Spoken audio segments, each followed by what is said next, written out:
গতকাল ছিল হাবিবুল্লাহ বার কলেজের পিঠা উৎসব। এই পিঠা উৎসবে আমি দেখলাম যে নাসিরউদ্দিন পাটোয়ারি ঢাকা ৮ আসনের মনোনীত প্রার্থী, 11 দলের মনোনীত প্রার্থী, সে গিয়ে একটা গন্ডগোল তৈরি করেছে। এবং গতকাল ছিল পিঠা উৎসব। এই পিঠা উৎসবে কোনো ঘরের থেকে বানিয়ে মানুষ পিঠা নিয়ে আসছে। পিঠা উৎসবে ডিমের কোনো কাজ ছিল না, পিঠা উৎসবে কোনো কিছুর কাজ ছিল না। তাহলে ডিম আসলো কোত্থেকে?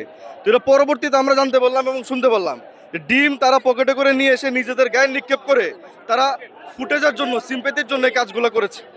এবং পরবর্তীতে আমি একটা মন্তব্য দেখলাম যে সে প্রেস ব্রিফিং করে আমাকে মাস্টার প্ল্যান বা মাস্টার মাইন্ডের একটা অংশ হিসেবে কথা বলতে চেয়েছে। আসলে উনার মতন পাটোয়ারির ব্যাপারে আমি বা মির্জা আব্বাসের পরিবারের সদস্যদের কোনো কথা বলার টাইম নেই। আমরা আমাদের প্রচারণা, সাধারণ মানুষের ভালোবাসা কিভাবে কালেক্ট করা যায় সেগুলো নিয়ে আমরা ব্যস্ত। ও একটা স্টুপিড, ওটা মুনাফেক, ওটা বাটপার, এই কারণে ও মিথ্যাচার করেছে।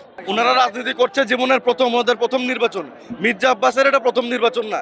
মির্জা আব্বাস বা বিএনপির অন্যান্য শীর্ষস্থানীয় নেতৃবৃন্দদের এটা অনেক মানে একাধিক নির্বাচন ওরা করে আসছে। তো ওরা এগুলা মিথ্যাচার করছে। ওনারা চেষ্টা করে যে মিথ্যাচার করে ওনারা ভোট পাবে, মিথ্যাচার করে মানুষের ভালোবাসা পাবে, কিন্তু এটা সম্ভব না। এই বাংলার মাটিতে মিথ্যা কথা বলে আর মুনাফেকি করে ভোট পাওয়া সম্ভব না।